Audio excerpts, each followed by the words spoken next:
Yo, guys, what's up? And welcome back to the Marvelous Chats podcast. This is episode 118. Tonight on the cast, we're going to be talking about the Marvels, and we're going to talk about Invincible Season 2 and any other nerdy news from the week. Tonight on the cast is myself, Finto, and Alex, aka Zaberwolf. Tonight is the very first night that we're going to be doing a dual stream to Twitch along with YouTube. So if you're here live, we really appreciate people being here. If you're checking us out on a replay, you can now go over and follow us on Twitch if you prefer to do that. Without further ado, here we go. Yo, what's up? Hey, how's it going, buddy? I'm good. How are you? Busy week. Busy week. Good. Yeah. Flat out myself. It was my birthday during the week as well, so got to see the Marvels. I went to see it on my birthday, which I don't know if that was a good or a bad thing, but we'll get into that. But yeah, it was good. It's been a good week. Fortnite, like the OG Fortnite's kept me busy on over on the Twitch channel, and yeah, it's been good fun. It's been good fun. What about you? Are you playing anything? Playing any games or seeing any uh, movies? ooh. Played like nothing but fucking Brotato, dude. Like I don't know what it is with that game, but it's just mindless fun. Um, also been like I've never staying even up heard kind of of it. Brotato. No. It's like I think it's indie sort of like it's you've heard of Vampire Survivors, right? Yeah. Yeah. Yeah, it's basically like that, but um like in the sense that it's just a little sillier. You can Right. hold up to 6 weapons. You can upgrade them to upgrade them 4 times. You can get all these different stat upgrades and whatnot. And it's a cool design. There's like a ton of different like styles that you play from. Like you could choose like which type of potato you start with. And like, one's a gladiator, it only uses like melee weapons, but it's like super fast with them or stuff like that. Yeah. That's stuff like that you just kind of play on like on the side. You sit on the couch somewhere and you're just kind of looking at that. You do a couple runs and then you like turn it off. You know what I mean? Hmm. Yeah. Yeah, And for then sure. Rob and I have been playing like just nonstop fucking Call of Duty because it's just like we're having fun with it. Like it's been a long time since I've actually played Call of Duty, and I was thinking, you know what? I really like the season that came out. Yeah. It like had the spawn skins and whatnot. I was thinking like, fuck it, I'll give it a shot. I'll try it again. Yeah. And you've So been far enjoying it's it? been really good. Yeah, Modern Warfare 3's doing a pretty good job. Playing nothing but hardcore because I don't like playing normal mode anymore. Like it's just so much easier to just run in and just be like, Yeah. one shot, one kill. That's it. Realistic. Yeah. Yeah. Yeah, I played a little bit of Modern Warfare 2 there not too long ago with a few people from the Twitch community, and hardcore is definitely more fun. It can be Yeah. stressful though, like you kind of turn around a corner, you might get your head blown off straight away, but I suppose it's realistic. Exactly.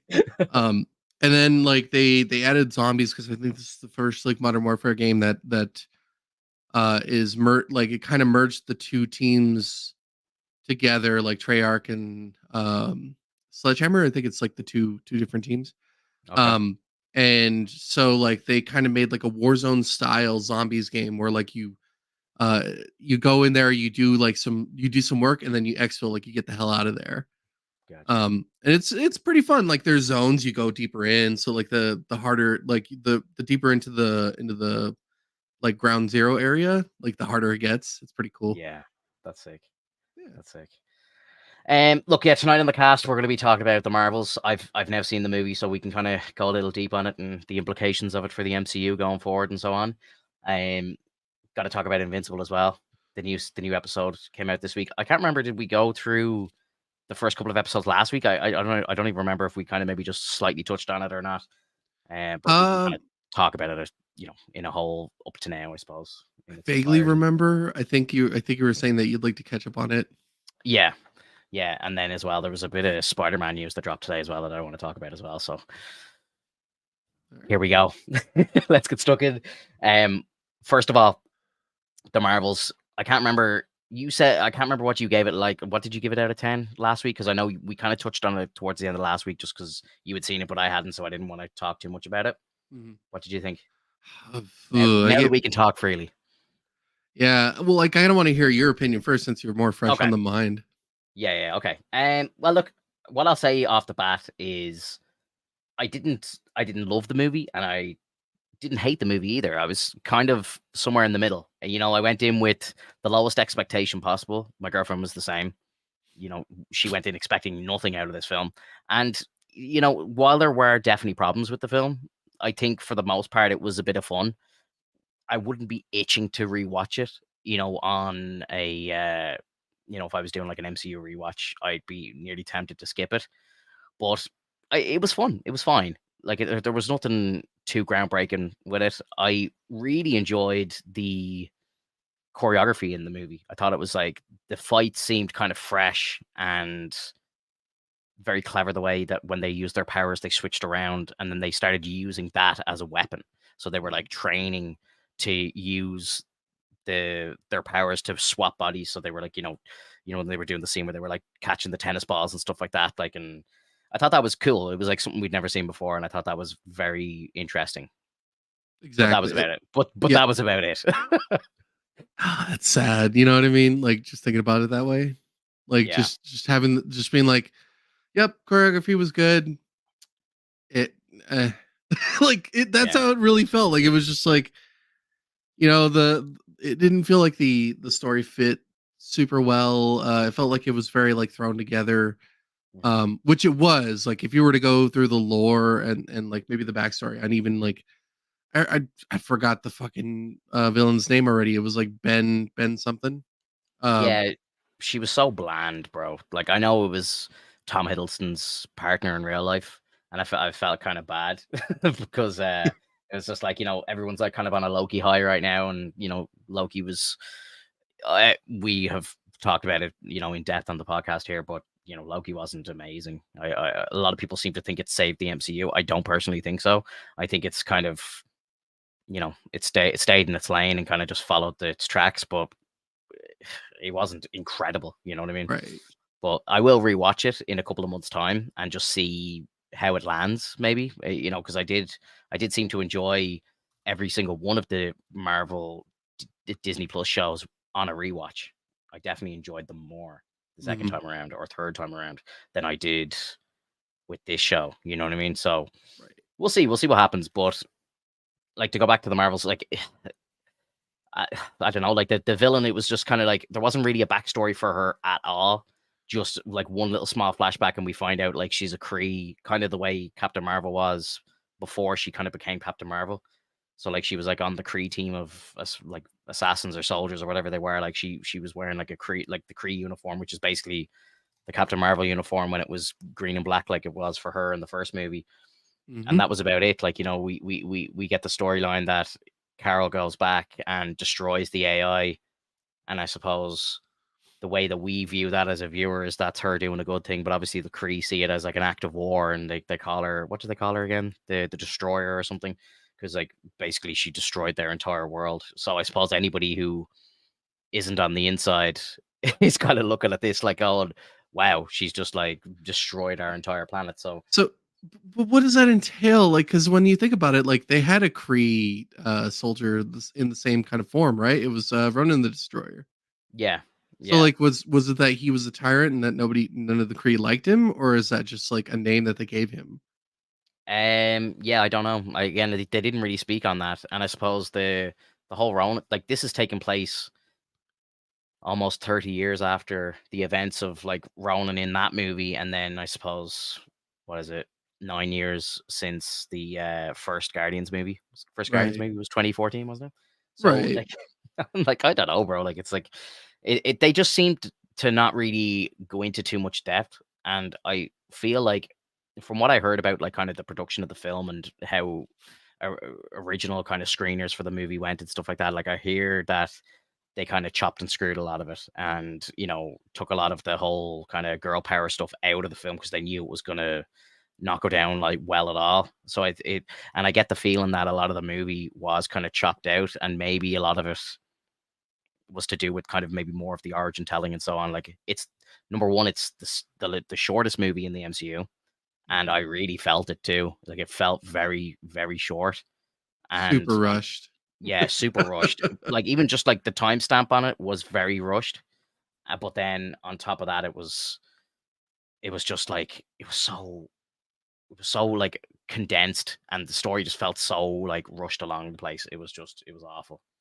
It really Mhm. was. I hated it. But yeah, look, it is what it is. What can you do? Yeah. Well, like it's one of those things though. It's like you have so many different characters to work with and you have many different reasons to like kind of set things up in a different way. And just Mhm. because you have the scrolls seemingly being like the good people or something in this sense, like you can turn it around. You could make them like hateful towards Captain Marvel for everything that Yeah, happened. Like make them like resentful and then change them back into what they were originally in the comics, which was like a fucking destructive like empire. yeah, Like they're assholes in the comics. They're not really good people. Like and, absolutely. and I don't know why they wanted to pull this 180 with it. It's like they wanted to turn the Kree into the bad guys, and they are in the comics as well. So like, why don't you just keep them both evil? Mm, Like fuck it. yeah. I And think then with they spent too much time trying to make Carol likable that they just forgot about the rest of the story. It was yeah, like, exactly. hang on, it's like these guys have like a history, that we kind of know a little bit about. It was as if they kind of just put placeholders in there and just made the story about Carol and about Photon and about everybody else. You know? Right. And I agree. I agree with our chatters. Like the story was rushed, didn't spend enough time developing the emotional moments. Like it was really fucking like just this moment of like you could really tell because there was this moment where like Iman Vellani's character, like Kamala, she's trying to save people, and then you see that Captain Marvel's like, no, fuck them, we got to keep going, and it's like you're really trying to make her seem like a likable character. Then Yeah. what the fuck are you doing? Like you're making her seem like an asshole now. Yeah. We gotta get going. It's like, well, it's like so then it turns into this story of like, oh, it's just a kid. It's just a kid, but the Hmm. kid is right kind of situation. It's like, yeah, like we have those kind of stories where the kid can be right, but it's like this isn't it. This is a story of like we're heroes. We need to be heroes, Yeah. and like it's just it's fucking it's mind blowing. It's like Yeah. making me stutter because it's like it's one of those moments where what were you trying to do? What were you trying to go for? Like why even say sorry when you realize what you had done? It took you too long to say sorry. It took you too long to like realize what you were doing. And then like they go full on with Iman Vellani. They're like, I want you to be like the biggest like Captain Marvel fan ever. And it would Yeah. just it started getting more and more cringe as time went Yeah. on because it was like, we get it. We know you like Captain Marvel. But in the comics, guess what they do? They're like, oh my God, for like maybe 5 panels. And Yeah. then it's like, as it goes on, it gets lower and lower and lower. And then it turns into like, we're on the same page now. I like you, but like we're heroes and we need to act like that. Guess what? This didn't feel like that. The only person Yeah. that felt professional in this whole situation was fucking Spectrum. Hmm. Like, and it was so fucking infuriating just seeing that like, one character was doing a good job and the other two were fucking acting like children. Yeah. It was just Yeah. it was so fucking ridiculous. And again, like with Darben, like they had nothing with Darben. They had nothing. In the comics, it's like they're like Darben's a general, Yeah. and along with like some other person, and they're trying to, basically take over the Kree and they become like they kind of jointly like work as the Empire. And like they do some shit and it's probably in a comic somewhere that I don't know like the issue from, but like very minor character to be completely honest. And so Yeah. they're like, oh, it's a Kree character, let's just pull it out. Let's give Yeah. them a shitty backstory. Let's give them this like, rubble fell on her and she saw Captain Marvel and she blamed Captain Marvel for the sun exploding. What? Yeah. That's so fucking ridiculous. I know. And what TJI is saying here, I hope I'm saying your name right, or TJI, I don't know. But Jai. I don't know. I apologize. I'm terrible with names. Like I kind of I get what they're saying, and like for me, like yeah, just it really infuriated me when you know them kind of reconnecting, like Photon and Captain America or Captain Marvel reconnecting, like that should have been a couple of minutes. You know what I mean? Like that shouldn't have just Yeah. been like a quick 2 seconds. Oh yeah, sorry I didn't come back. I felt like I felt guilty and my work wasn't done. It was kind of like what, like it just felt emotionless. I don't know, and I know they kind of tried to really back the Miss Marvel stuff, like Kamala's story, and like to be honest, she probably was the best in it, but at the same time, it was I don't know, just it felt like there was a lot missing from the film. and I don't know why it was taken out. Maybe it was just terrible and they needed to just get rid of it. But I'd say there's a lot of it on the editing room floor. There's a lot of chopped out of it. Like, so I don't know. You really think that Amy, what's up? you really think that Miss Marvel was like the kind of the main show of this? Like, I really think it was Spectrum, bro.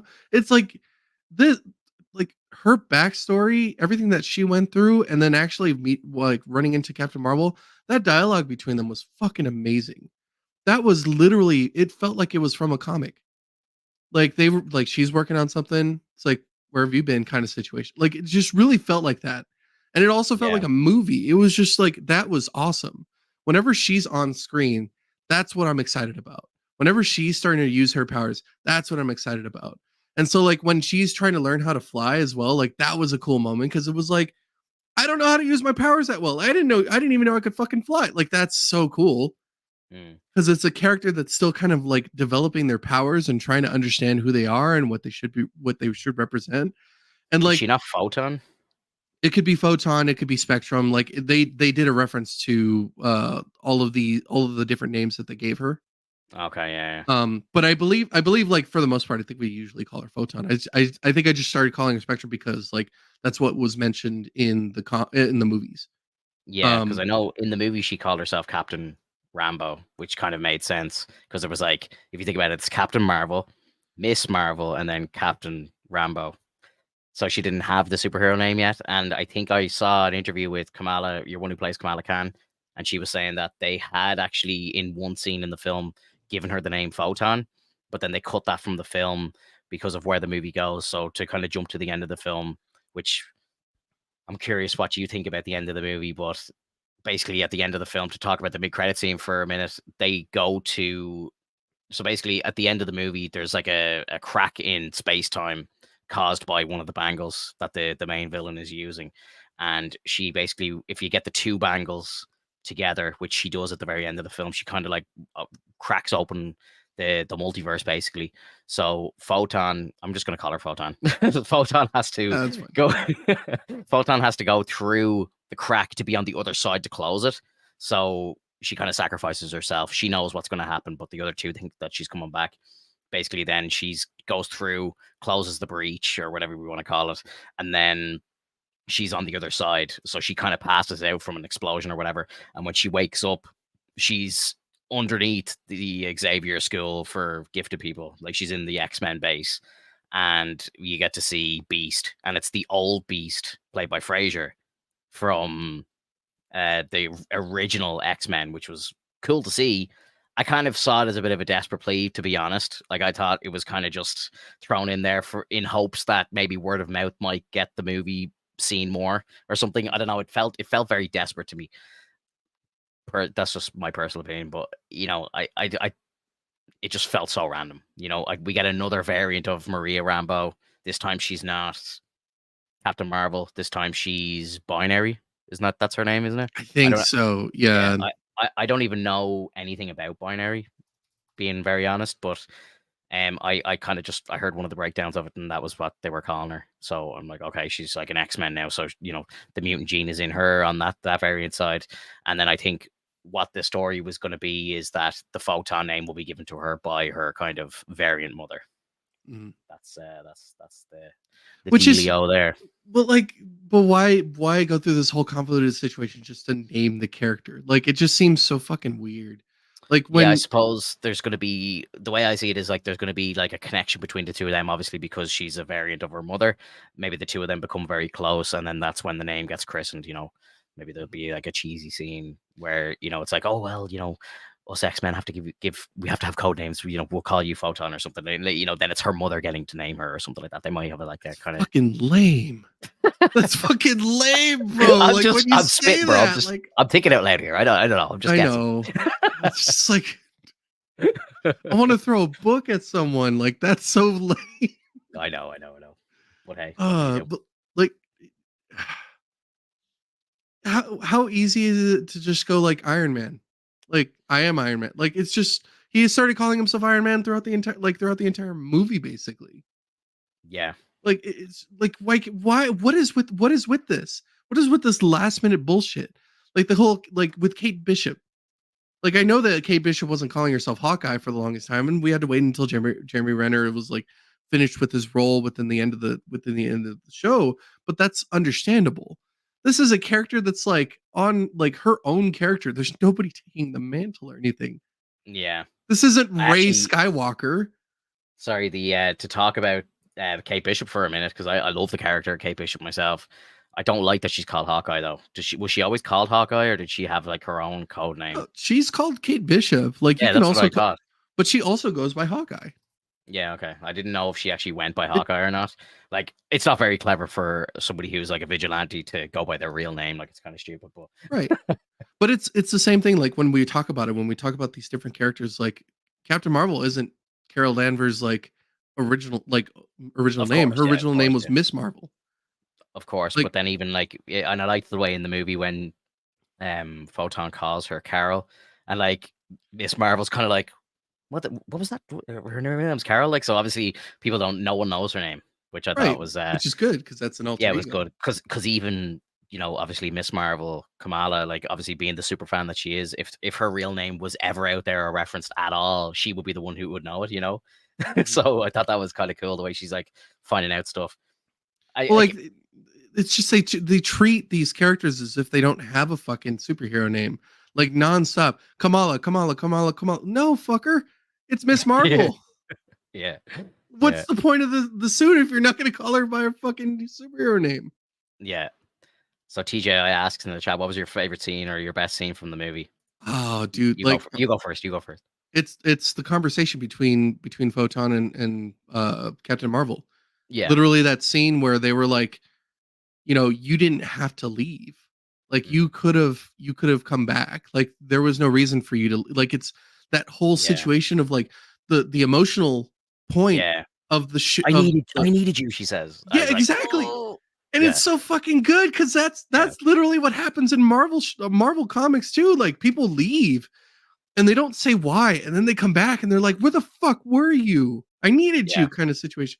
And that's a real life thing you can relate to. for Like, sure. and that's what I love about Marvel. Like even like when you think about World War Hulk, like he was shot out into space, and he comes back and he's like, "You guys threw me into space." And now I'm back, bitches. Like it's one of those things. It's like it's that moment of like, oh shit, they haven't seen each other in fucking years. Yeah, Like, and it got real emotional. Like you saw, like they like that face of hers, like you fucked me up, lady. Like you yeah, really did me a number. And yeah. and I thought that was so fucking powerful. And Mhm. it was so good. And I know that most people like praise the choreography, but like that's something that I really want to see in a in a Marvel show or in a Marvel movie. It's like the emotional depth that comes with not doing your responsibilities correctly or being there for people, because that's a real life thing that occurs in a lot of people's lives. Like it's Yeah. very rare that you go through life without feeling like you've been abandoned at one point. Absolutely, absolutely. And even when Fury was saying stuff like, are we gonna have the reunion? Like, is it like, you could tell that they've been talking about it for a while, Yeah, and it's like, we you got to talk to her at some point, and her like, nah, I'm not interested. Thought that was like exactly. cool, but again, stuff like that was kind of just hinted at and kind of passed upon very quickly. Whereas it would have been nice to maybe see a little more of that as well. Like again, the movie being too short, and I don't know why the movie was so short, because like really, like any movie, any comic book movie under 2 hours now just feels really rushed. And like Thor: Love and Thunder was the same. Like I remember watching that film and kind of going like when the credits rolled, I was like, geez, that's over already. I was like, wow. Like, and I suppose part of me was like, thank God that's over because it was so bad. But at the same time, I'm kind of like, they could have probably put like 30 more minutes of stuff in there, you know? So yeah, it's strange. It's strange. But to answer that question, like the favorite scene for me probably was the scene where they were training to kind of swap their powers and do it in synchronization and stuff, because I thought that was something new that we hadn't seen before. So Really that was cool. very, very refreshing. The CGI in the movie like was pretty good as well, and um, seeing Kate Bishop was cool. And the Yeah. after credit scene, while I thought it was a bit desperate, I still thought it was pretty cool as well. Yeah, like talk I know you were just mentioning that a moment ago, like talking about that.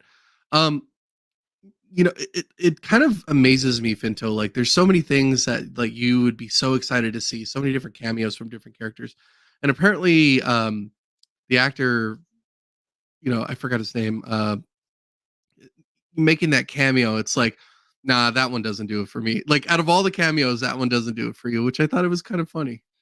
I Like, think what's funny about that, right, is because the way I just felt like it was very out of place where it was set. Like the fact that it's in a Captain Marvel movie just didn't really feel like it flowed correctly for me. Whereas if we got to the end of Loki and that exact cameo was in Loki instead, I think it would have fit more because we know the TVA is going to be in Deadpool 3. We know it's all going to synchronize there. So I think that would have maybe it would have gelled a little better for me if that makes sense. I just thought it's so random, man. It's like so, and I know the multiverse is cracking open and it's all going to be connected very soon, but it just felt like there wasn't really again until the last maybe 15 minutes of the movie there was no mention of the multiverse or anything like that. It just kind of happened, you know. So mhm. like it was kind of just like I don't know, like the Loki story has been dealing with the multiverse for the entire second season and the half of the first season as well, So it's kind of like the multiverse is kind of flowing there, but it just kind of seemed to just hit like a ton of bricks in this movie. So it kind of just felt a little bit out of place to me. Well, to be honest, I felt like it was obvious. When we saw that a single bangle can rip open a portal basically between two worlds, at two bangles, I would assume can rip open a portal between two universes. And so, Yeah. like, seeing that, and they explain it very well, like, as well. Like, it's like that's a different universe. It's like not ours. Like, Yeah. Yeah. I don't know I don't know where it leads to. I don't know what it does, but like we got to close it. And so that's the idea, is that photon goes, closes it, ends up in another universe, which I think is a perfect setup, to be completely honest. Like, Yeah. the way that the journey was garbage, but the destination was kind of nice. Like, it was Yeah. just like this moment of like, well, now we got a character that's stuck in a different world. Hmm. And it's a breath of fresh air. It's done correctly. It's done in a way where it's like you don't know where she is.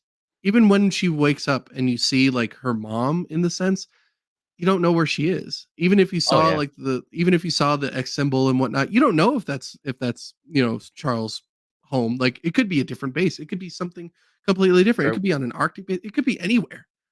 Well, what I found interesting as well is the fact that Beast actually says Charles is looking to speak to this girl, which means Charles is alive, which means it's not 838 because Charles died in 838.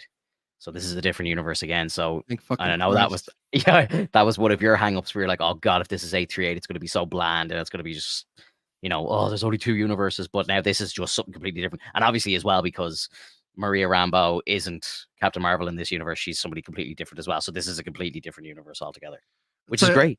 yeah, and comics wise, like, Binary is like a duplicate of Captain Marvel. So it's like it's this weird Yeah. situation where, like, are they going to play it as a duplicate, or are they just going to make it so that she is Captain Marvel in this universe, Hmm. but just in a different namesake? Um, I thought that using Beast was a good idea, only for the fact that, like, he's a very intelligent person. Yeah. And it's always a good idea to have an intelligent person tell someone that they're on a different area, like, or Yeah. they're like in somewhere else, so that they could properly explain to them, like, you're gonna be fine. We caught you out of space. That's one thing that does kind of makes me wonder, like, what were the X-Men doing to find her in space? Like, at what point did they catch, like, what were they doing? Were they expecting her? Like, what Mm. is, like, that's one thing that I really like about this, is the cliffhanger really works well in Yeah. bringing all these questions. It's like, what? Where does this show? Where does it continue? So that was going to be one of my next questions to you. So obviously we know Deadpool 3 is going to start bouncing around the multiverse. Do you think he's going to stop in this universe for a little bit, and we're going to get to see Maria or Monica and Maria, and like I just don't know where this story continues. I think it'd be cool if they pick her up. Like, they're just like, hey, like, you seem out of place or something like that. Like, kind of make it as organic as possible. Don't do it like I just said. Yeah. Um, make it as simple as possible. Like, make it so that they pop in, and they're, and something somewhere along the lines, like, Monica's like, this isn't even my world or something. They're like, do you want to come with us? Yeah. Like kind Any of that chance you could bring situation. me to 616? Nah, that's too on the nose, bro. You got to make it I so know, I that know, I she know. goes on an adventure. Yeah, yeah, yeah. You No, gotta, it will be cool. yeah. Hey, bros, can you drop me off? I'm, kind of short on Yeah. cash. I don't have a taxi. Yeah. No, but like um, it's all in all, like the choreography felt really good. I think that the song that they had for the first choreography, like choreographic fight, I thought mhm. that fit pretty well. Um, I thought that. There was a Skrillex song in there, which is a song I really like. Mhm. It's with like Missy Elliott, and I thought that the song, because I know the song so well, so I don't know. This doesn't happen to be very often when I'm watching movies, but there's times where a song will come in, and it's a song that I know really well. So when I'm listening to it, it sounds off because there's like obviously explosions and all that sort of shit happening. But it was the bit where like I think it was again where they were doing the first battle where they were like Kamala was on the ship and she's like running up the walls on the glass and all and kicking people around and everything. Mhm. And it sounded fine, but it's the music didn't sound high enough because I was hearing too much background noise. And again, it was probably because I wanted to hear the song more. But Of course. um, yeah, look, it is what it is. Quick shout out to everybody who's over on the Twitch, by the way. Appreciate you hanging out with us, and everybody who's here watching on YouTube. And if you're listening to us on a replay, thank you. And for those I of want, you, please like, comment, subscribe, yeah, join. yeah, yeah, Please, like, help us out. We're trying to grow. We're doing our best, and yes, sir. we're over 100. We're over 100 episodes in. We're gonna keep going. Yeah, Marvelous Chats 200 will be here, guaranteed. Definitely. 100%. 100%. Um, what did you think about Fury? Because a lot of what I'm seeing online is shit about Fury and just like how it just it was as if Secret Invasion didn't even happen. It was so weird. There was no mention to it. There was no kind of like I don't know. It seemed as if it didn't even happen. It was really weird and like Fury didn't even like again, as I say, there was no mention of it. Fury didn't even seem like affected by it whatsoever. Like it's in because by the end of the show, he felt like he was like a really different person. Mhm. But then when we go into this movie, he's back to, jolly and cracking stupid jokes and black girl magic and all this stuff. And it was just like, are you not a broken man anymore? What's going on here? You seem chuffed. You seem happy. You're cracking wise. And after he abandons the earth and leaves like a million scrolls on the earth, after really kind of fucking up and losing and just going, see you later, I'm off, he goes back to earth straight away. It's so weird, man. It's so You know, weird. It's as if they shot this movie before Secret Invasion and they messed up the release order or something. and that's possible, but I honestly am okay with him not caring. Um, I I think we should sweep this whole situation under the rug. They could literally go, you know what? Secret Invasion didn't happen. Like everything Yeah, like literally they can go, they wreck could on do that that bitch. because, yeah, Yeah, because like you can even make it so that Don Cheadle, like Rhodes' character, his mind was wiped so that he wouldn't like freak out or something. Just hmm, sweep it under the fucking rug. Who gives a shit? Get rid of yeah, that fucking show, and then just kind of have it continue off of this. Um, I don't like. I'm so glad he doesn't care because like I don't care. yeah. Um, but one thing I do have to say is that he's a very underutilized character in this show.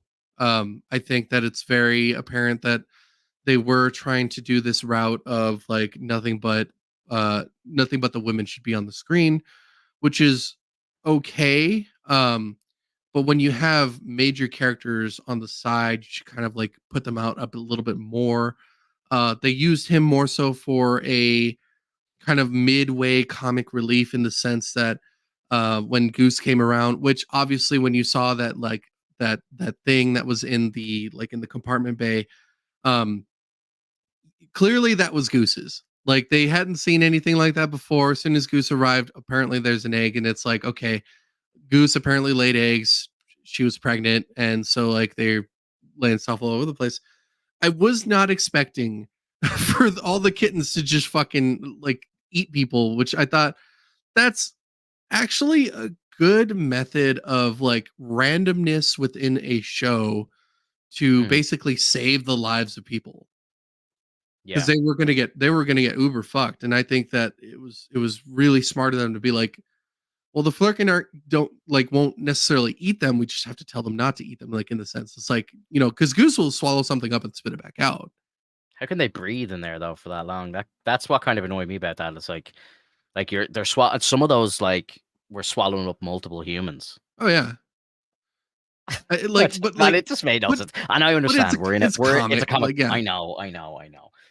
But still, it like, and I'm suppose I'm wrong in probably thinking this, but it's like it's part of me kind of thinks in the real world sometimes when I'm watching this shit. You know? like, and I totally understand with you because if you think about it, Photon should be wearing a helmet at least to keep herself protected from space Yeah. while she's Yeah. out there. But now she's apparently able to just because remember at the very beginning, because they fucked up with that. Like at the very beginning, like they essentially just made it so that like she was wearing a spacesuit and then she wasn't, and it's like she's fine out in space because apparently Yeah. she's like it didn't make sense. It's like, dude, like, do you not understand your continuity, or was it that she didn't know that she couldn't go out there? Like, at least address that. Be like, I didn't know I could just come out here. Yeah.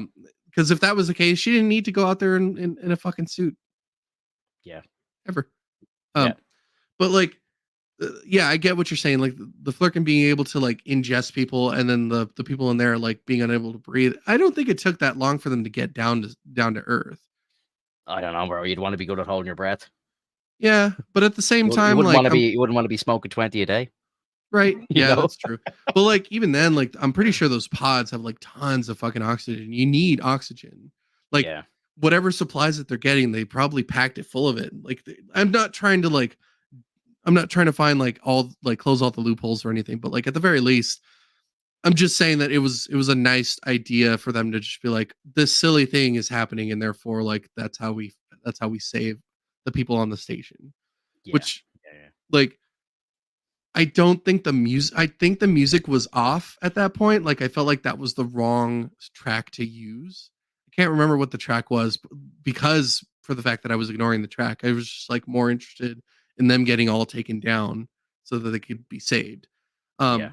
Which like I I think the music during at the beginning of the movie was likable, and the music midway and to the end was poor. It was just Yeah. it was horrifying basically. It was just like, sir, sir, Yeah. trying to speak here, you're confusing me. You're having too much All right. fun with the fact that Libby's we're dual streaming. Libby's having way too much fun over there on the Twitch. It's I'd have to Yeah. pop that up. I'd have to pop that up for people watching the No, replays. I get it. How you doing, Limey? But yeah, like it's one of those things where like I don't know what they were trying to do with the music, but like it was just fucking weird. Yeah. Box of bro, this box of tissues is for my fucking nose. I am constantly like just sneezing and coughing. I love it. I love it. I go use the restroom like a real man. Yeah. That's hilarious, dude. I'm trying to think what else.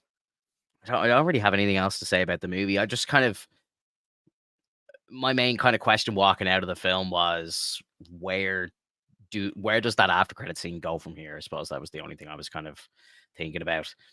Like honestly, like after that film, it's like Captain Marvel could never show up again in the MCU, and I was just I just shrug it away. I wouldn't really even care, Like it's kind of just like meh, whatever.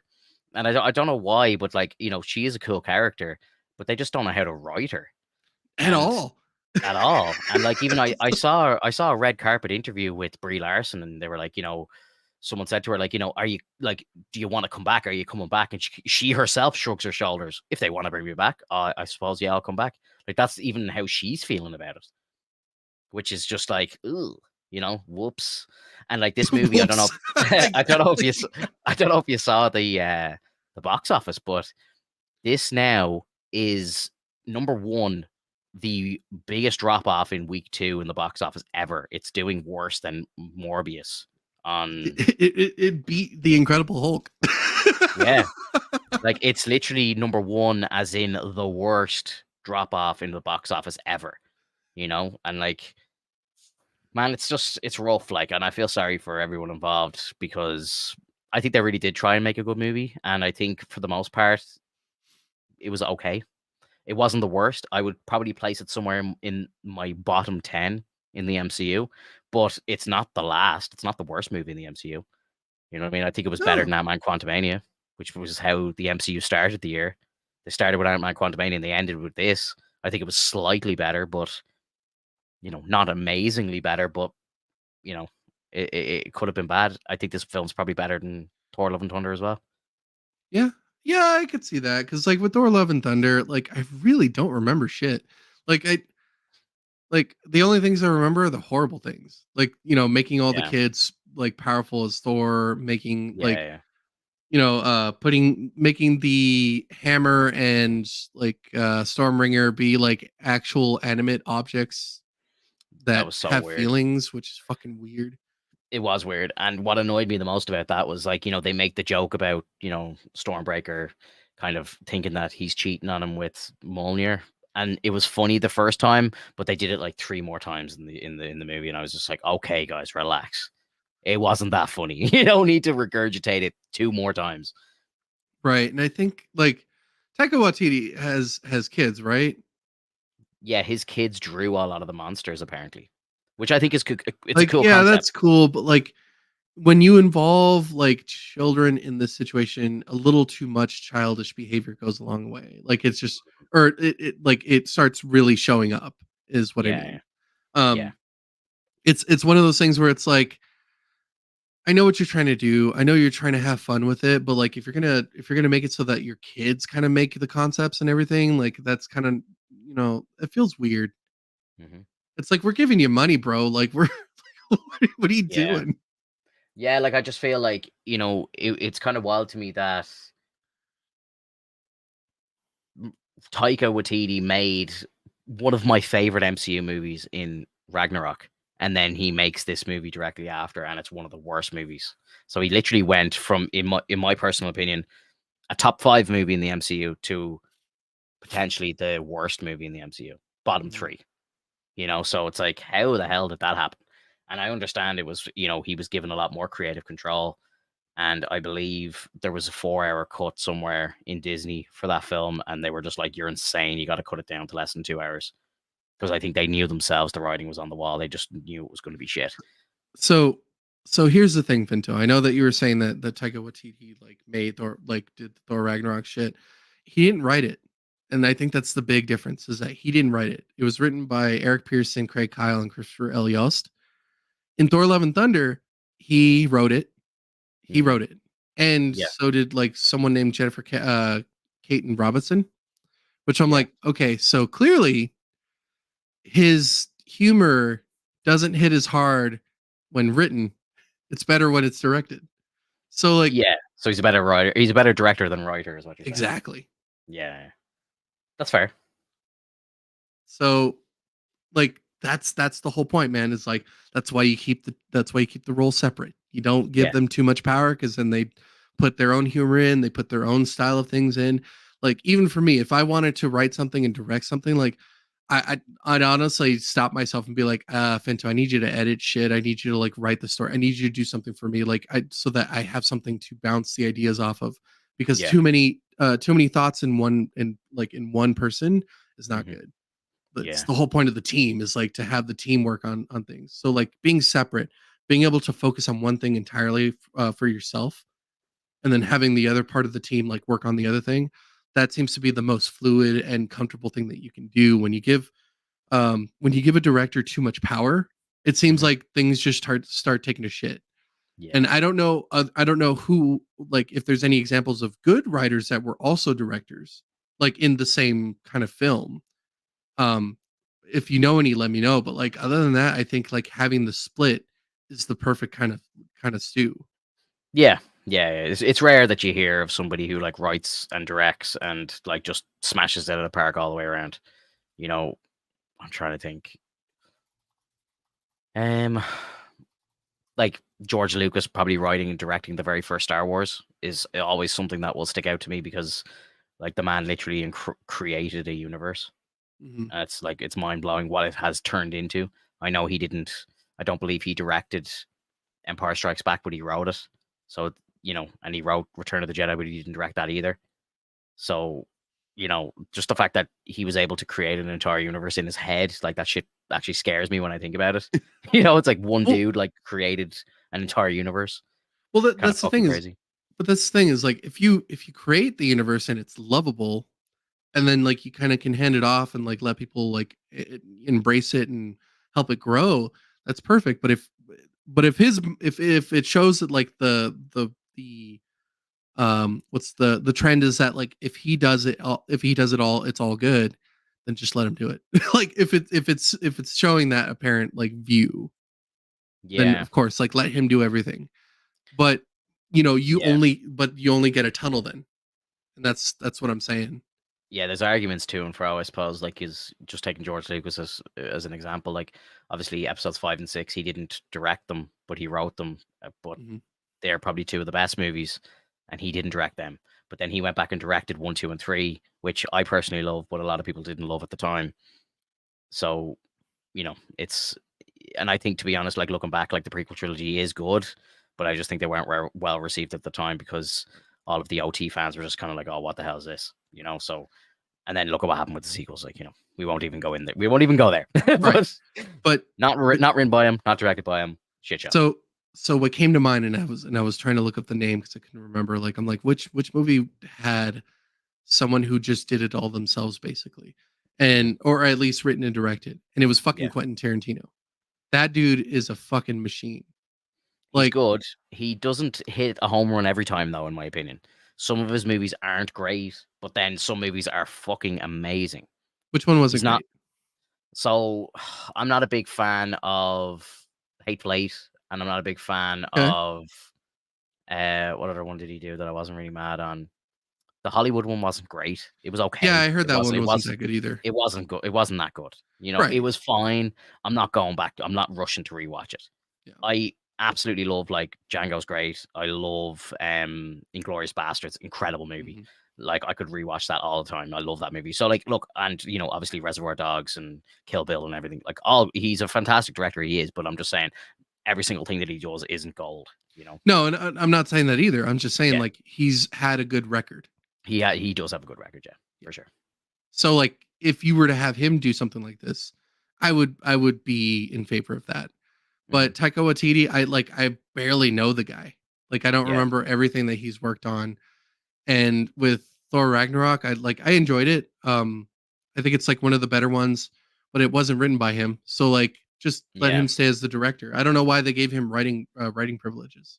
I think he directed an episode of season 1 of The Mandalorian, and I believe it was a very good episode as well. So, yeah, like obviously he's able to direct, but maybe yeah, he can't write. Like he's anything I've seen that he's written, like he does a lot of like comedy, like a lot of comedy, and it's not really my cup of tea.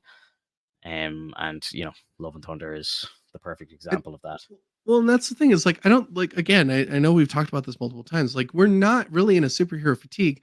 We're in a fucking comedy fatigue. Everything's so goddamn like everything's trying its best to be funny, and I'm sick of it. Yeah, yeah. I'm tired of it. I saw a tweet today from Heavy Spoilers over on YouTube. Shout out, main man.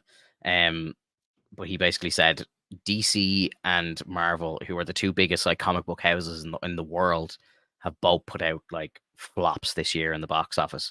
And he's like, I'd say behind the scenes, it's a scramble right now. Because like if you think about it, the last kind of 20, 25 years nearly have, Hollywood and like the box office and everything has been making billions of dollars off comic book content. And Mhm. like if this is the kind of down like the kind of downward slope to a kind of drop off of that style of content, like that's massive money for all of the studios. Mhm. Think about it. Like if you go back as far as Blade 1, or even further back. Like Blade is the reason why the MCU exists. Like Marvel themselves were about to go bankrupt, and then Blade 2 did like a crazy box office and saved the company. You know what Mhm. I mean? Like we wouldn't have the MCU if it wasn't for Blade 2. So it's kind of like, yeah, it's hard to know, man. Like, obviously we've got James Gunn's DCU coming out next year, or sorry, in 2025. I'm hoping that that's good. Like, I will be skeptical, of course, but again, I hope it's good.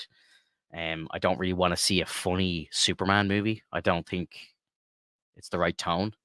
So if James Gunn starts coming out and doing the goofy Suicide Squad and fucking Guardians of the Galaxy shit with Superman, I just don't think it's gonna hit. It's not gonna land properly. Mhm. So I really don't know. I don't know. I'm It, I'm, I'm up in the air. it's this thing where I really think that the writers or directors or producers for these kind of superhero movies think that this is all silly shit. And like I can see why they think that. And I don't, and a part of me thinks that they've never really read an entire series of comics. Um which is kind of sad because like, not everything has to be silly. Like, yes, Spider-Man really did a lot of silly shit because Spider-Man is a very cocky character. He knows he's powerful. He knows he's strong. He knows what he has to do. And he's already ahead of people. Like usually it's a fucking scientific brain inside of a superhero body. Mhm. And it works because like now they could do whatever they want. And so you see that in the Amazing Spider-Man 1 with Andrew Garfield, like when he's in the car with the dude's trying to escape and he just and he keeps Yeah, like closing the door on him. He's like, dude, I'm trying to talk to you. I Like fucking love that scene, man. It's like that's to me is like the that embodiment of Spider-Man. exactly. Yeah, Because it's like because he knows he's going to win. yeah. Oh, And even if he it's child's play. yeah, That's what it is. Yeah, yeah. I he's know like, it's bro, I'm fantastic. young. I'm gonna fuck with you. Like Yeah, yeah. I just got my powers. I'm having fun here. right. Yeah, like, and that's what made me fall in love with Andrew Garfield as Spider-Man. He was a great Peter Parker. He was a great Spider-Man. The suit wasn't fantastic. If they had the big eyes from his second suit on the first suit, it would have been a perfect suit in my opinion. And I loved all like the POV, like fucking web swinging through the city and stuff. It was a great movie. Love that movie. Yeah. But then you get into the kind of scene where you have like 40 to 50-year-old characters who should be a bit more serious. And the only one that is an exception is Robert Downey Jr.'s characterization of Tony Stark, which by the way, they changed Tony Stark's character to embody Robert Downey Jr.'s portrayal because it was so fucking good Yeah, that people forgot what Tony Stark was in the comics, which Tony was like in there was a drunk, he was an asshole, and he had no humor. And exactly like Robert Downey Jr. before he got clean. Because but Robert Downey Jr. was like oh that was yeah, him, of like that was him in real course. life, and like he kind of had that redemption arc IRL, which is crazy. So it was a perfect fit because then he Yeah, knew how to be himself yeah, basically. hmm But also like threw a bit of humor into that, and I don't know if like it was the direction of the team or if it was just him ad libbing in certain cases or trying to convey this character to be a bit more likable. Because, yeah, like, to be completely fair, dude, Carol Danvers in the comics is not like is an asshole, hmm but she's still a cool character. yeah, If you can portray a character as an asshole but still cool, you're doing a good job. yeah. Because then you really don't care too much about like how much they do stupid shit. And going back into the Marvel situation, like the worst thing you can do is force a character to cause trouble, which is what Iron Man didn't do. Iron Man never tried to like create destruction. And they gave Carol Danvers in the Marvels the ability to go, "Hey, I hate the Kree. I think the Kree are doing a shit job. I'm going to go destroy their fucking planet." What? Yeah, yeah. It seemed a Like bit drastic. yeah, it was. It's like leave them alone. Like, what did you? They're not attacking you right now. They weren't Mhm. attacking them at all for the longest fucking time. Yeah, Like, like it's a bit crazy that like taking out the AI would destroy the entire planet, but then they should have like explained that more. I suppose. Again, it's one of those things where there just wasn't enough information in the movie. I think. they like let the Supreme Intelligence be the actual villain. Like, they should have made it so that the Supreme Intelligence takes over. Yeah, Like, because that's what exactly happens. Is like Dar-Ben gets absorbed by the Supreme Intelligence in the comics. yeah. And they did the opposite. They destroyed the Supreme Intelligence. She fucking destroyed that blob face and was like, see ya. Yeah. And yeah, of course you're gonna get people pissed at you. Like, what do you expect? Do you expect people to just sit there and just like not take it or take it? Yeah. But like, why'd you pick the most random fucking character ever? Oh, I saw you do it. Oh, I saw you do it. I'm gonna go kill Yeah. you. Like, Villain fuck arc. off. Here we go. Yeah. Yeah, dude. I don't know. I don't know what to say. I can't really talk about the Marvels anymore. I'm sorry. I'm done. Are you getting upset I'm about it? done. I'm done. I'm done. Is it I'm like, upsetting you now? Is your rating going down at least a point now? no. Look, I think Okay, good. it's about a 6.5 out of 10 for me, and I think that's fair. You know, That's high for me. that's high for you. Okay, yeah. So, what would you give it? I gave it like a 4 or 5, close to a Wow, 5 maybe. 4 is like if the movie was sitting on a 4 on IMDb, no, I don't think any of those people would ever work for Disney again. Like that would be Nope. just like drastic. Like that would be like alarm bells going off. It'd be just the worst shit in the world. I don't think they should work for them now. Like, You're probably like right. You're probably it's right. it's not worth it. The people that worked on She-Hulk, fire them. The people that Yeah, worked on Secret Invasion, fire them. People that I worked on Thor: agree. Love and Thunder, fire them. Fire Taika Waititi. Fuck him. Like, get rid of him. Like, get rid of everyone that fucked up and So start over. when the MCU started, like Kevin Feige would come in and he would have like kind of final cut or close to final cut, like editing style on each of the projects. He would come in, put his kind of magic on it, and then away it would go. And I don't like, from what I've seen, I don't think he's done that in a while. You know, I think I can't remember. I saw an interview a while ago where he was kind of referencing how he just there's too much on his plate. He can't have an involvement with like the Disney Plus stuff, and it's very obvious that like he doesn't. And I kind of get the feeling that he doesn't even like those projects or want anything to do with them. So it's kind of like he's washing his hands of that and just focusing on the projects that he likes, which I don't know. Like his They, name is still on them. It still comes up at like when the credits roll for this movie, a Kevin Feige production. I was like, if I didn't even like look at this movie, I wouldn't even want my name on it. That's just me personally. I suppose he makes money out of it, but the dude's a billionaire. Like he has to be. I would say at this stage or close to it. Like with the amount of money that he's brought in, like I just honestly would think that like a project like this tarnishes my legacy if I'm Kevin Feige. The budget for this movie was 220 million, which is the same fucking budget that they had for Secret Invasion. Think about that for a second. Like, how insane is that? Secret yeah. Invasion cost the same to make as this did. Like, think about all the CGI involved in this movie. Oh yeah, but it did it I better. it did. I know. I'm just saying, like, how do they justify 220 million for Secret Invasion? Something's going on, bro. Like, I think they're laundering money somehow. But anyway, It's the the box whole. office after 2 weeks is sitting on 161 million. They haven't even made their budget back yet. So that is ultimate fail. Because you got to think, they always say the box office is at best half of what they only make half of it. So like by the time you give all the theaters and stuff like that and then pay for all your advertising and everything, you got to cut your budget and like the box office in two for what they actually make. Sometimes even they only make a third. I think in Europe they only make a third. Anywhere outside of the US, a ticket sale they only get, say it's $10, they only get 3. Mhm. So yikes. Yeah, it's tough. Well, Yikes. but even then, like honestly, if you don't put Kevin Feige's name on it, you're fucking like you're I know. ruining the movie. I know.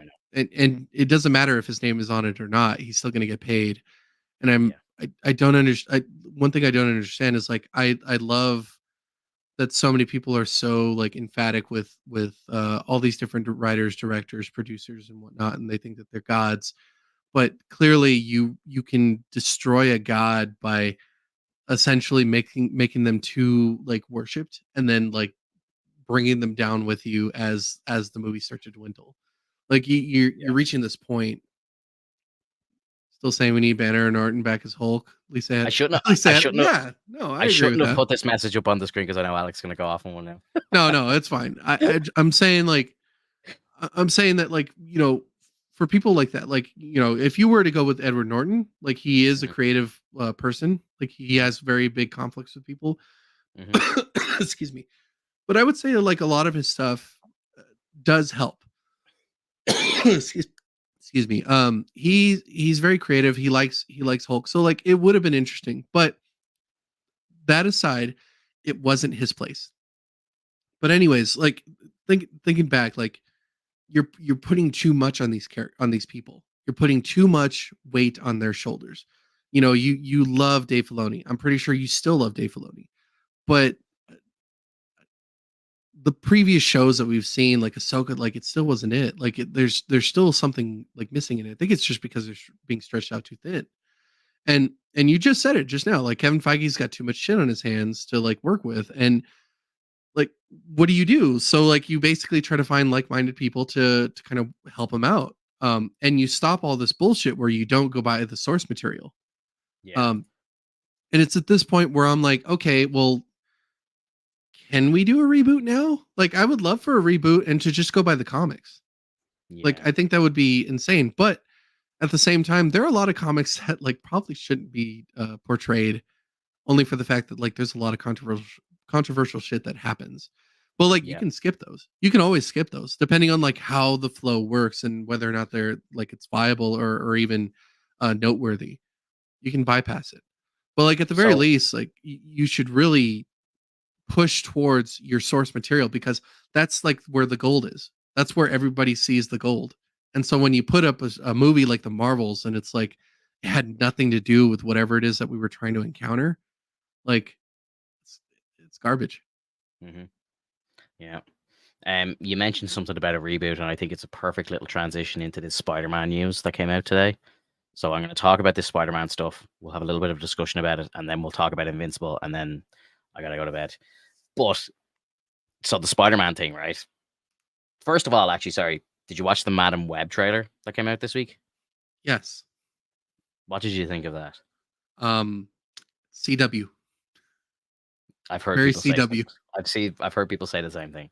It looks Yeah, like garbage. Like there was just nothing but camera movements everywhere. It was fucking inertia, like all this like random camera move. Like they were literally trying to block your vision of everything that was occurring because you could like they don't want you to see the garbage. there wasn't one good shot of the suits or anything. Like it was Nothing. so hard to see. I'm like, even people are like kind of taking like freeze frames and putting pictures up of like the girls in suits and stuff, but it's like there's not one clear view of what's her name, Sydney Sweeney, I think her name is. Mhm. Um, like her suit seems interesting. It doesn't have like the white eyes or whatever, but it's like it looks like it doesn't have the spider logo on it, but maybe it does. I don't know. It's like I don't know, bro. It felt weird. It felt really Doesn't weird. fit. Yeah. Yeah, it's weird. But like the story of this movie, like, is might be interesting. I suppose it looks like, it's kind of Terminator meets Spider-Man sort of thing where these are gonna have to protect like the young Peter Parker. So it's like it's basically just like kind of like a John Connor versus the T-1000 sort of thing, you know? Mhm. Um I don't know. I thought the trailer, like the story seems interesting. I'm definitely gonna watch it. But yeah, like I don't know, it seems kind of low budget. And Well, you know why, right? why is it low budget? Why is it going to be low budget? Because it's Because they're Sony. because they're pulling it from a fucking universe that nobody gives a shit about. Yeah, Like but this time, Madam Web is a sorry, I didn't mean to interrupt, but I'm saying no, like you're fine. Madam Web is a notable character. Of course, she's a notable character. She's an important character. But you know what she does for the majority of the time is just sit there and guide Spider-Man. Yeah, And that's all she does. And so like you're turning this into like basically either an Ultimates. I can't remember which version of Madam Web this is, but it's clearly from a different universe. yeah. I Because think there's a current version of her which kind of looks like the version of her that's going to be in the movie now. I don't know if they've done that on purpose to kind of maybe relate the comics or comic readers to this kind of universe that they're now going to be portraying in live action. But yeah, I don't know. Basically, right now the movie just seems kind of pointless, and I don't know. It just an attempt for Sony to make some more kind of Spider-Man live action stuff ish, like in the realm of Spider-Man, but not actually using a Spider-Man. Like, and I suppose this is the first kind of Sony live action thing that we're going to get since Andrew's Spider-Man 2, where there's actually going to be a baby version of Peter Parker in it, so there will actually technically be a Spider-Man in this movie. So this universe is Peter Parker as a child, basically. So Do what you really care? I don't, but let's go into the Spider-Man news. So apparently the Spider-Man news is that Tom Holland's Spider-Man is going to be merging with the Sony villains. So the Sony villains are coming into the MCU.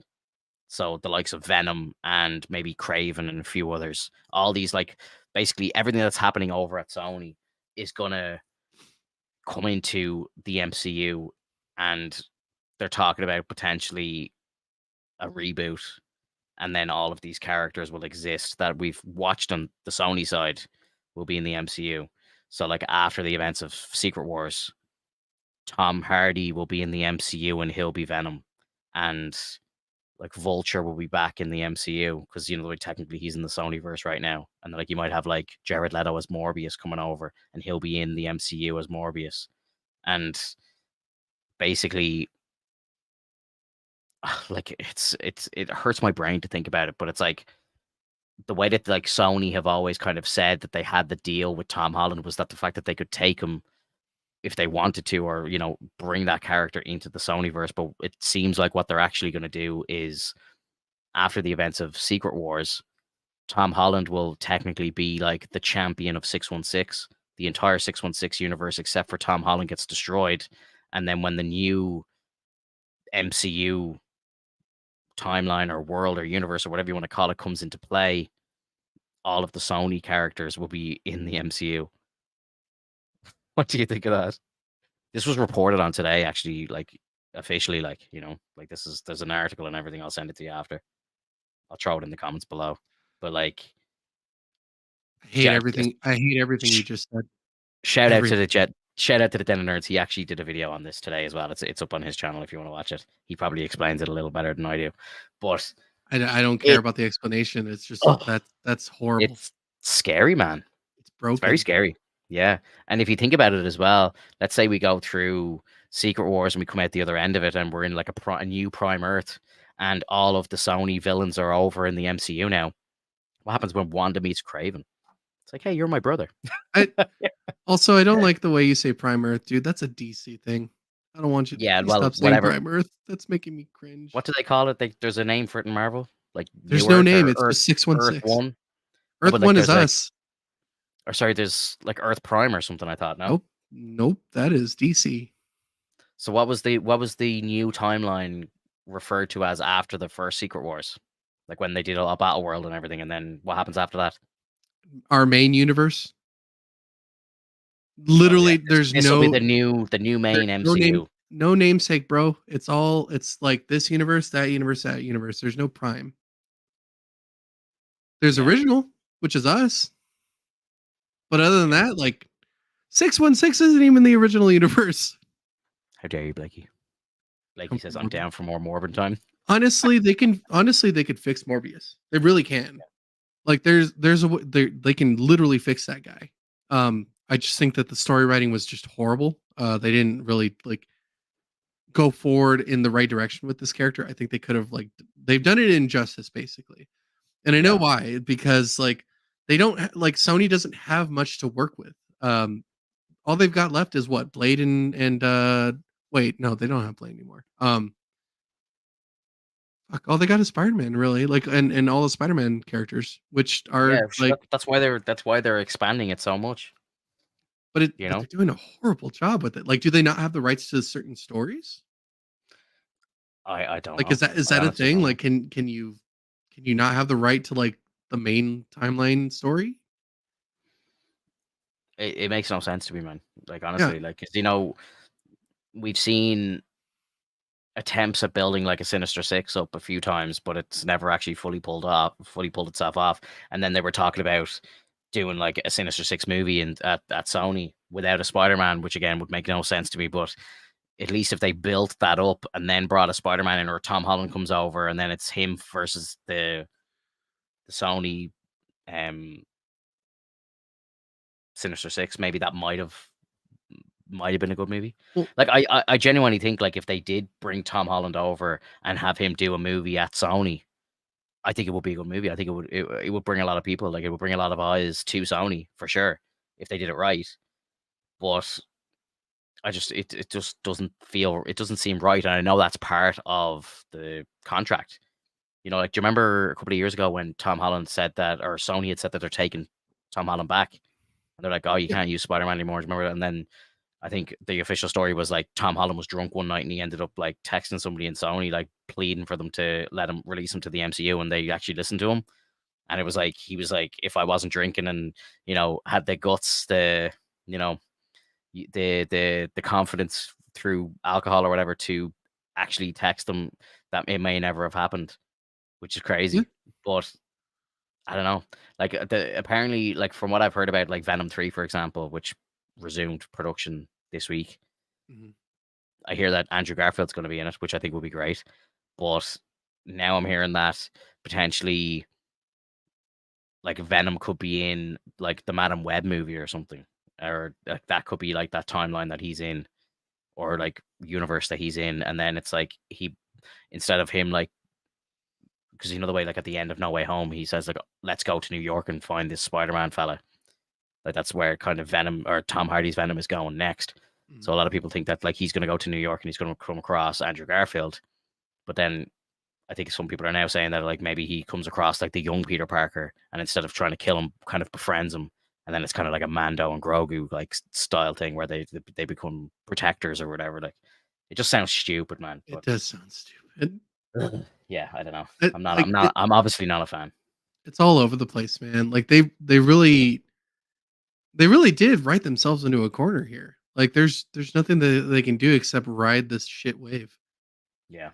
And it's sad, dude, cuz like when you think about it, like there's so many different ways to write these characters, and and again, like the best way to do it is to just go through the source material, which is why we're going to segue over into Invincible, which is actually based upon all of its writing.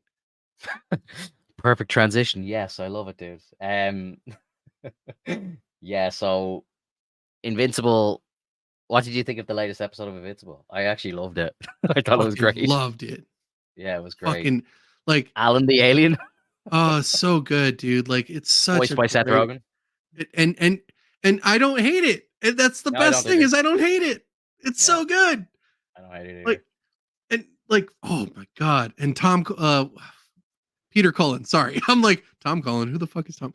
Yeah, Peter I was like, Cullen oh my god, they got Optimus Prime in this bitch. I was like, this is incredible. must survive.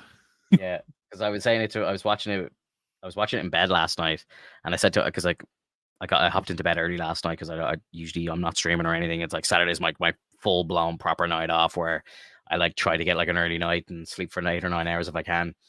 And I jumped into bed last night and I was like I was kind of awake, so I was like, I'm gonna watch Invincible. So I was trying it on, and I said to my missus, I was like, I'm gonna put on this show now, and she's like, I'm going to sleep. And I was like, I could put on episode one. I was like hoping that she was gonna maybe be like, Asher, go on, I'll check out the first episode. Because I know if she was to watch it, and she hates animation, but she, like, I know if she was to watch it and see that big cliff, like the big twist at the end of the first episode, I know that would get her.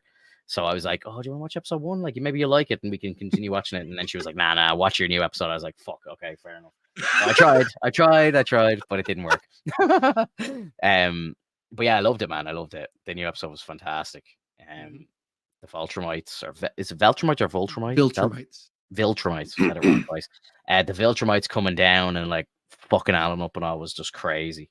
That Oh was man, that was it that was was awesome because I yeah. I wasn't expecting that, but like No, it was one of those moments where like I couldn't tell who was the mole basically. Like when he looked mm, back at the diner and saw like his love interest right there. yeah, It felt like he was suspecting it was her, and then I'm like, no, maybe not. Maybe he's just like thinking about protecting her, so like just get beat up there. yeah. Um, but like Viltrumites are fucking relentless, bro. Like they Oh they yeah, they basically like brained him, and yeah. like obviously this isn't the last we see of him because there's no way like a super powered character just outright gets like destroyed I besides like the Guardians of the Globe. I thought his plug got pulled at the end though. I thought that was him It, dead. Oh, dude, like, but they didn't show his death. True. That was me kind of presuming. Yeah. But yeah, like I thought, like, because again, I thought he was dead. I was like, there's no way he's gonna survive this, and like his guts were literally floating in space. And then Bro, it cuts to the scene that he's still alive. I was like, holy shit, this guy's a badass. yeah, bro, like when you see Invincible getting fucking mollywopped, like you think Yeah, that he's dead. Like there's yeah, so many moments where it's like he's like, is the dude gonna die? hmm And it never happens. Like he gets sent to the hospital and it's like you're fine. yeah. It's insane. Yeah. It's crazy. Yeah. He's big powers, big powers. I love it. But I like one thing I really like about the season though is the fact that like, you know, it's not like for everything that Adam Eve is trying to do, like even her father, even though he is a fucking gigantic asshole, like Hmm he was right. He's like, you didn't realize like that you were gonna cause trouble, right? And she's like, what Yeah, are you talking about? I saved a bunch of people. It's like, no, you almost killed them. yeah, And like that's true because like you can't just help everyone and assume that it's all just going to be fixed like that. You have to understand why things aren't the way they are. Like you have yeah. to go through the system. Like there's a reason why they don't do it. And it's I'd be taking that gold though, bro. You know the way I she's he like, here, should just take this. He should have. I'd be like, I take it. right, Like but like if it's, sorry, go ahead. I was just gonna say, if one of my children were like super powered and they could provide my family with, you know, all the riches in the world, and then you wouldn't have to work or anything, like I would absolutely take it. Like, of course, why wouldn't you? For, And he's right, just, but I also see like the negative side of it is because like yeah, he knows that she almost killed people. hmm So like, it almost feels like blood money. yeah, true, So true, it just really depends. But I get it. I get it, Pinto. Like if you gave me like a brick of gold, and it's like, yeah, you could totally live off of this for a good month or so. yeah. Like, yeah, Quit your job, sell this. Be like, say less. okay. You know, yeah, okay, yeah, Did you kill badass. anybody? No. Okay, cool. Yeah, like, I mean, take advantage of the powers, like, you know, like why not? Um, yeah, I just thought like, and I loved there was a good comedy in this episode as well, which you know the show isn't usually massively funny, and I don't know if this was because like Seth Rogen was involved in this episode. I think he's a producer of the show, isn't he? Like he's down on Yeah. creators or like producers or whatever or EPs or his name is around there somewhere. So I wasn't shocked when I heard him show up at Mhm. all. But like even like the bit with the narrator, you know, when like Mark's like having sex and it's like, okay, let's go on to another story, and then like they start telling the origin story of Alan the alien, and I was like, that's actually very clever the way they've done that, like, you know, and it's kind of funny and like light. It's just light comedy and They it's gave him just a title great, you card know. too. Yeah, it was cool. I loved it. But then like when he starts, like when he meets back up with his girlfriend, it's like, oh, let's go back, check back in on Mark there. And it's like, and he's still back in. It's like, They're oh still God, where do we going go from at here? it. Yeah, he's like, oh God, where do we go? It's like, I thought it was very good. It was very clever. I really enjoyed it. Very funny. Yeah. Um, Oh, but yeah, I'm like very much looking forward to the next episode. And obviously, the end of the episode, we get to see Omni Man again. He comes back, and you're kind of like, oh shit. And a thing that I don't know if this has ever happened to you, but you know when you're watching on Prime and you pause and it tells you who the actors are. yeah. So I paused the TV to see how long was left in the episode before Omni Man showed up, and I saw Omni Man like in the title, like in the card, and I was like, You "Fuck, spoiled yourself. yeah!" I spoiled myself. I was like, "Shit." And then I was just like, oh crap, like J.K. Simmons is like here, he's credited right here. I was like, fuck, okay. So and then obviously it's like, oh yes, I'm gonna take you to meet the council now. I was like, he's obviously gonna be on the council. I was like, for fuck's sake, like, you know, I was like, oh no. So I kind Yeah. of ruined that. I ruined that little surprise for myself. I would have been shocked if he didn't come back into it though, you know. So I knew he was coming back at some point. But Right. yeah, it would have been So nice for it to have been a surprise. So there's a bit of trivia as well before Invincible is taken up to the planet. You know that point where he's like, "Oh, I'm Seance Dog" kind of situation. Hmm So in the comics, Mark's favorite character is named Science Dog, Yeah. but I think because they wanted to kind of be a little more relatable, they changed it to Seance Dog and made it look similar to Doctor Strange. Yeah, okay, yeah. So kind of give off that Cloak and like stuff. nod. Yeah, yeah, Which I yeah. think is I think it works well because then you get people to be like, "Oh, okay, so it's just kind of relatable to the MCU in the sense, like, Yeah. okay, so we know who Doctor Strange is, so like we can relate to it now." hmm Which I think is very clever of them because like if it was just Science Dog, like, yeah, that's cool. That's just like, that's a animated character that they decided to make for it because that was Mark's favorite character. But like to do that and to give a nod to everyone and basically be like, yeah, we know what you guys like. It's like that's pretty cool. I think that's really Yeah, interesting. I think they go like kind of a little too close to Marvel and DC sometimes with some of the characters. It's kind Which of is crazy. fine. It's totally fine. Yeah, yeah. I wondered like in the real world, like, is there ever any kind of trouble over it? Like, are there ever any claims for like copyright or anything that goes in? It's only you're only in trouble if you do the exact likeness or a very similar name, like a very like or it's a one-to-one name. So like Yeah, that's what they did with DC and Marvel with in terms of Captain Marvel and Captain Marvel from the yeah, DC comics.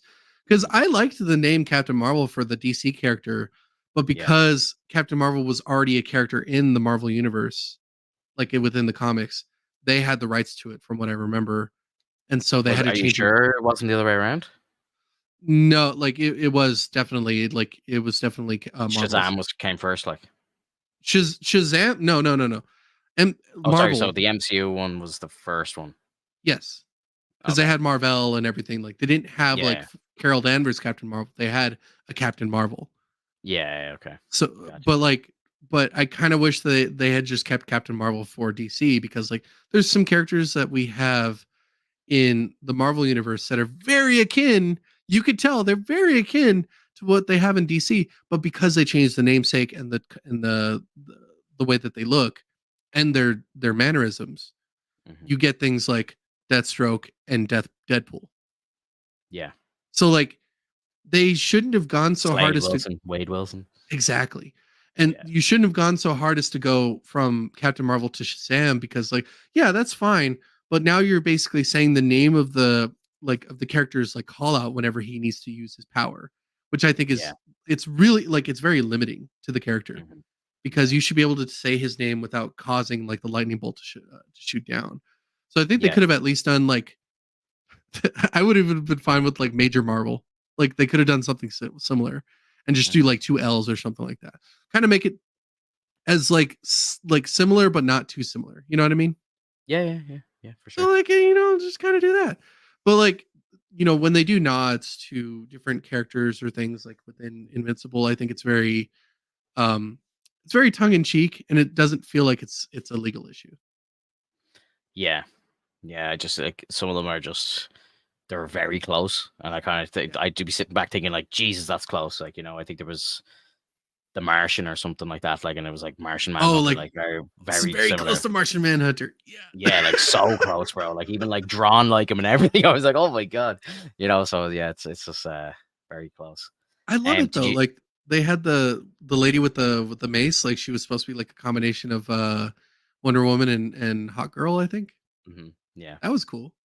yeah, yeah. Like I'm not complaining. I think it's great. Like, but I just wonder, like in the real world, like do they run into like copyright issues or other claims brought forward? Like, because you would think that there would be Not unless with you how greedy Hollywood is. right. No, you'd have to like have Superman flying through the scene, and then Yeah, you got a lawsuit. yeah, for sure. Did you hear about the news of the casting of Sentry? Yeah. What is up with that? I don't know, bro. Why would they I do don't know. that? I don't know. Like I've seen a lot of people kind of giving out about it online, and I suppose it kind of links into the Invincible thing because it's the same dude who voices Invincible. But it's man, I don't know. Like, Steven Yeun's a great actor, yeah, but is he Superman? Because basically, Sentry's Marvel's Superman. Like, is he Superman, bro? No. Like, are they gonna do a Homelander thing where like he has like a fake suit on or something? Like, I don't. that would suck. It would suck, but I don't know, bro. Like I saw like Alexander Skarsgård being thrown around and stuff like that. The dude would be perfect. He even looks like Sentry. Like, So it's like, yeah, yeah. but it's just this is the world we live in right now. It's like white males aren't getting roles right now. Like, and that's genuinely where we're at. Like Feige was quoted in saying this week because I don't know if you saw the as well. Like a lot of news this week actually.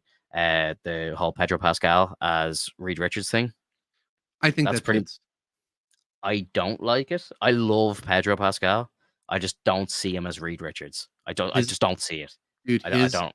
his acting skills, his demeanor, his ability to be serious and also quirky at the times, it works so well. I think that that's a great pick for him, I especially don't like it. with the way he is. Like people said the same thing when they were talking about Joel. It's like Pedro Pascal is Joel. Like fuck that. Like why couldn't you get Gerard Butler? Why couldn't you get someone who looked very much similar to Joel in Yeah. the thing? And he knocked it out of the fucking park. So I believe in Pedro Pascal. I think he can do it. Yeah. I just think around a little too much now as well. I What do kind you of mean? miss the Like days, like, because he's in everything now. So it's kind of just seems like a safe pick. Like, it's like, we'll get the dude who's in everything and he's so good at everything. Rather than like, do you remember when like the MCU first came out and like Tom Hiddleston, for example, was never heard of? And it's like this dude comes in, he's Loki, he's fucking incredible. I kind of like the idea of nobody's getting cast. Go I'd be back to okay with that. that too. Yeah. Yeah, I'd love that. Like, give somebody new a shot. If he's like, obviously they have to go through auditioning, and for a new cast, he'd probably be auditioned 10 times. But like, get somebody who's like, we don't know who they are. And then all we know them as is Reed Richards. And then if they want to go out and be big Hollywood movie stars after that, great. Fair play to them. But I'd love to see, like, again, like Chris Hemsworth. I think he had been in one movie or two movies before he was cast as Thor. Mhm. It's like, it's a great thing to see. Like, so I would like to see an unknown come in. Pedro maybe as Doom. In my opinion, he'd be a better Doom than he would be a better Reed, I think. No, no, no, no, no. Get out of here with that. No. I like it. I like Petra's it. doing fuck you. Like I'll No, like I I'll don't. fight you, Finto, on that one. I will I'd fight kick, you. I'd kick your ass, bro. Stop. We're gonna probably like I haven't fought anybody in a long time. No, I'd never fight you, bro. I love you. But um I don't know, man. I really don't. I love him, but I just don't like him as Reed. And Feige came out and said this week, which kind of leads me on to this as well. I'm kind of curious what you think about this, but Feige said during the week that they wanted somebody for Reed who wasn't white because they said that the cast of Fantastic Four was, and wait for it, too white. They're the first family of comics. Of course they're white. You know what I mean? Like, what the fuck am I listed to here? Then Yeah. go make your own fucking comic, asshole. Do you know what I mean? Like, what the fuck is that about? Like, Ben Grimm is like a white Jewish person. That's the character. Yeah. You know what I mean? And like, and genuinely, like, this is a legitimate rumor. They wanted Mila Kunis to play the Thing in this movie. Mila Mila Kunis Kunis. is the thing. Yes, that's genuine. Like, I swear to Why? God. Just to be different, to be like, oh, let's get a woman in, let's do this. Like, let's completely flip the script. Oh man, It's that wild episode to of me, South man. Park with the Pandaverse, It's so true, spot man. on. It's so true. And I think if the Pandaverse, like, if this whole shit wasn't going down like a lead balloon right now, I think they would actually go ahead and put Mila Kunis in that role. So horrible, man. If it Like was up to Disney, they would do that. Yeah, fucking A. it's insane. Just The constantly world, hearing that term. the world is on fire, bro. Like, honestly, like, comic book movies, and I hate to be the person to say this, but this is my podcast and I don't give a shit. If you don't like it, unsubscribe. I don't care. But fucking comic book movies, man, they need a healthy dose of testosterone again. Where are the beasts? Like, honestly, like what's It, going on? like even then, dude, like all the women in the comics were fucking I love badass. They're I love fucking badass badass. women, bro. I love badass women. Honestly, it's the best thing in the world. Wonder Woman, incredible. Like, Black Widow, amazing. Like, I love all these people, but it's just they're not doing it the right way now. Like, it just needs to kind of revert a little bit.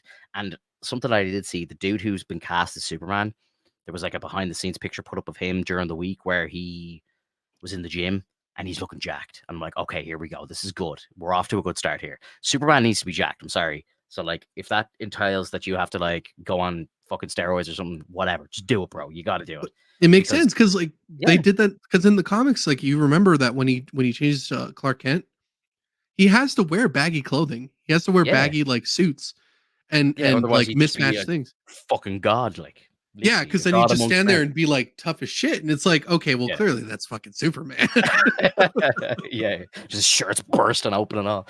Yeah, so Uh, like that's what I remember in the comics for Superman. It's like he would come in as Clark Kent at the Daily Bugle. Oh my god, is that the Daily Bugle? Daily Planet. Is it Daily Planet? What the fuck am I thinking? I think Daily Yeah, Bugle's fucking Marvel. it is. Daily Bugle's fucking J. Jonah Jameson. J. Jonah James. What You the think it fuck is the? Is it Daily the Daily Planet? Planet? It's Daily the Planet. Daily. Okay, they're so fucking like. See, that's some lawsuit similarity shit. Like, True. but it's True. because it's Planet and Bugle. It's different. But like, Mhm. like imagine like he comes in very baggy clothing and it's like, "Sup, Clark, you scrawny little bitch." And it's like, that's Yeah. literally what they did. They make fun of Yeah. him because they think he's like scrawny and he can't defend himself. He Yeah. can't defend himself. Like it's, and then like later on you find out, oh shit, that's Superman. Yeah. Yeah. So good. Man, I just like I don't know. Like I just like I love women. Absolutely, I love Oh seeing yeah, powerful women. It's incredible to see. Like I love watching like the Amazons in like the Justice League, for example. You see them; yeah. they're all like six packs and shredded and all. They're all like real CrossFitters and stuff. And you're just like, these are beasts. Like They that's they're training. They're yeah, fucking working hard. They're protecting their home planet or their home yeah, area. Like love it. they anybody that comes in, they fucking fight them. Like Yeah. they're not a force to be reckoned with. And that's it done properly, like like a, Yeah, and I don't know why they don't like feminists and stuff don't really jump on that idea, like because like that's it done right, but they kind of just try to inject it everywhere else. It's kind of weird. because I don't like know. it's these writers that think that like we're dumb and that we don't understand that like that we're seeing women doing like awesome things. Hmm. So like they have to make it apparent by being like girl power, which is so fucking infuriating because you don't need to shove that in my face. Yeah, I thought she was cool before you even told me she was cool. yeah, Like, exactly. Yeah, and, I don't need you to like shovel it in my face. Yeah, like exactly. I was only rewatching Infinity War and Endgame, and like just the whole girl power scenes in those movies like are just so bad, bro. Like, and it's just like it's just unnecessary. You know what I mean? Like, Like the scene in Infinity War where like I think it's is it Black Widow where she's on the ground and the aliens like you're on your own, and then like Wanda and I was like, but she's not alone, and they're like it's like the it's so girls just show up and you're fucking just like infuriating. just stop. Dude, because and it's mainly because it's like we know these characters are cool. Those newspapers have daily. That's true. It's valid. It's valid. Yeah. Like yeah, Um, but like we already had established that these characters were cool. Like I remember Okoye. Okoye is a fucking sick character. The Dora Milaje, all women, fucking badass. badass team. Yeah. Hmm. Super awesome. They're covert ops. They're basically like ninjas. They'll fucking come in, grab their target, and fucking dip out. Yeah. And then you have this end game shit where like, oh, she's not alone, and it's like, bro, like you're telling us that we're being fucking sexist when you're clearly segregating the women from the men in this fucking film? That's your Yeah. fucking fault. You're Yeah. trying to tell us like, oh, the women could just do it themselves. No, motherfucker. The heroes can do it together, whether they're men or women. It's equality. So show that equality. Don't give us this bullshit of like, oh, only the women should be able to do that. Fuck you.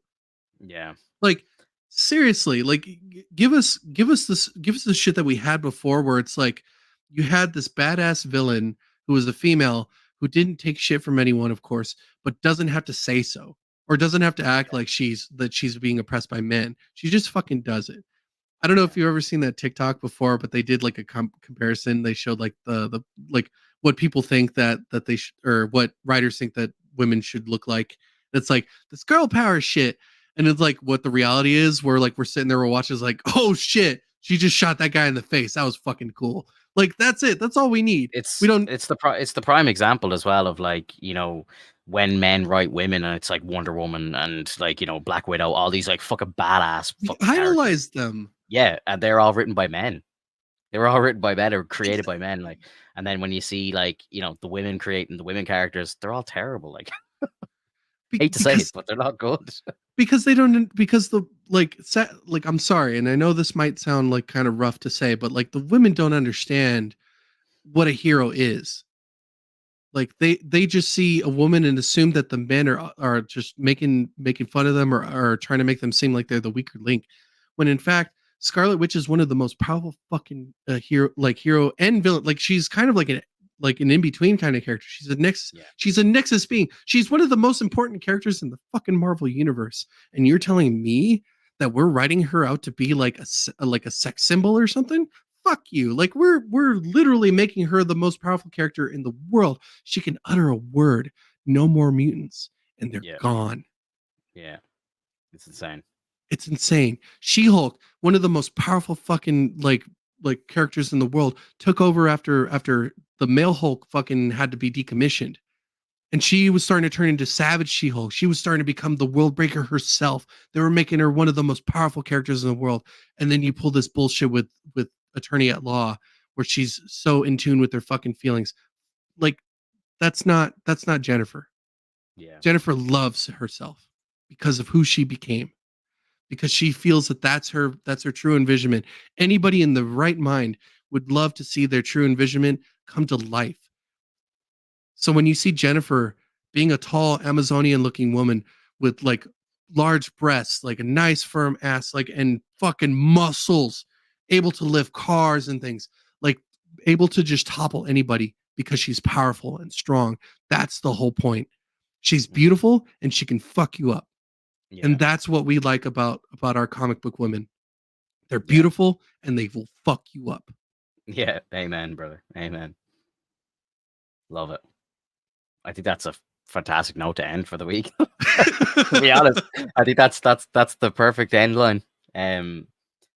Guys, next week on the podcast we're gonna be talking Invincible. I think Invincible's the only thing that's on like currently, unless I'm We could missing something. I mean, well, like if you're getting into the anime yet for Jujutsu Kaisen, we could talk about that. Well, I was talking offline to Andre, and he kind of wanted to be here tonight, but he hadn't seen the Marvels. So I was thinking Okay. maybe because he's watching Invincible, so I thought maybe we could get an Andre in next week, and we could just kind of do a little round table kind of discussion about Invincible and see where we go from there. Sure. And then any other kind of keep your ear to the ground for news for the week. Anybody who's here watching us live on YouTube or Twitch, much appreciate you being here. Thank you for being parts of the chat. If you do want to ask us any questions, watching a replay, or if you're listening to us, pop over to the YouTube, leave comments below the video. Let us know what you're thinking. Are we mad or are we right? Who knows? But yeah, look, we'll see you next week, guys, and have a great week.